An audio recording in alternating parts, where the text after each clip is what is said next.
আপনার ওটা করে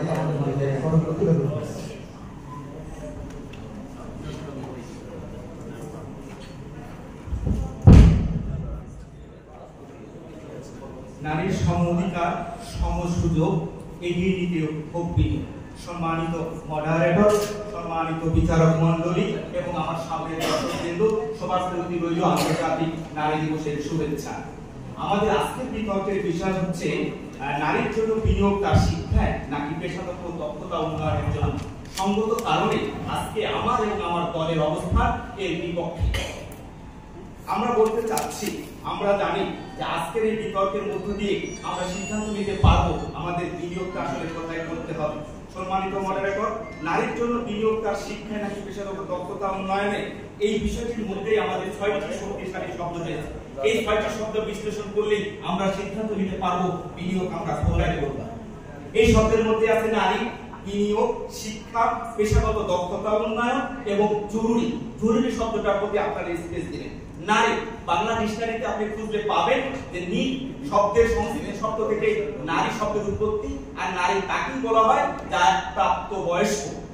এখন আপনারা আমাদের বাংলাদেশ সংবিধান অনুযায়ী একজন নারীর 18 বছর বয়স হলে সে হয় প্রাপ্তবয়স্ক, আর বিজ্ঞানীদের মতে একজন নারী 30 বছর হলে গেলে সে হয় প্রাপ্তবয়স্ক। এখন আপনি সিদ্ধান্ত নেন বিনিয়োগ আপনি কোথায় করবেন। শিক্ষায়, যেখানে তার বয়স 30 বছর হয়ে গেছে অথবা 18 বছর হয়ে গেছে, এখন বিনিয়োগ করতে হবে আমাদের তার পেশাগত দক্ষতা। আজকে এই মঞ্চে নারী দিবস উপলক্ষে যে কয়েকজন নারী এসেছে বক্তব্য দিয়েছে, তারা কি কারণে বক্তব্য দিয়েছে? শুধু কি শিক্ষার কারণে বক্তব্য দিয়েছেন? আজকে আমাদের যে সম্মানিত অতিথি এসেছে শুধু কি শিক্ষার কারণে এসেছেন? আমাদের বাপি আপা এবং নাহিদ আপা যে বক্তব্য দিলেন শুধু কি শিক্ষার কারণে এসেছেন? না, তারা পেশাগত দক্ষতাকে ব্র্যাক মূল্যায়ন করেছেন। নাহিদ আপা বলেছেন যখন সে মাস্টার্স পাস করে তখন সে তার জীবন নিবু হচ্ছিল।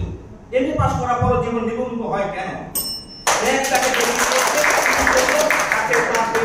একটা হচ্ছে আমাদের বিনিয়োগ করে তাকে চাকরি দিয়ে এখানে নিয়ে গেল।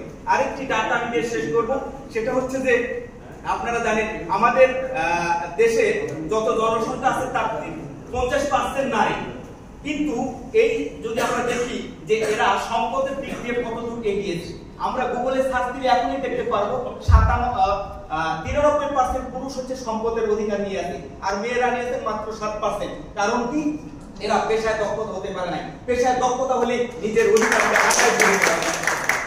আমরা আরো জানি যে আজকের যে সম্পদগুলো আছে এবং এই শিক্ষার বড় শিক্ষা কিন্তু পুরুষ আর নারী সমান সমান করতে আছে, কিন্তু এখানে দেখেন কত আশ্চর্যের একটা বিষয় যে আমরা এই শিক্ষা গ্রহণের পরেও এই পেশায় আসতে পেরেছি পুরুষের চাইতে মেয়েরা 4 গুণ কম। কত বড় একটা ভাগ দেখতে পাচ্ছেন যে একই সাথে শিক্ষকদের প্রদান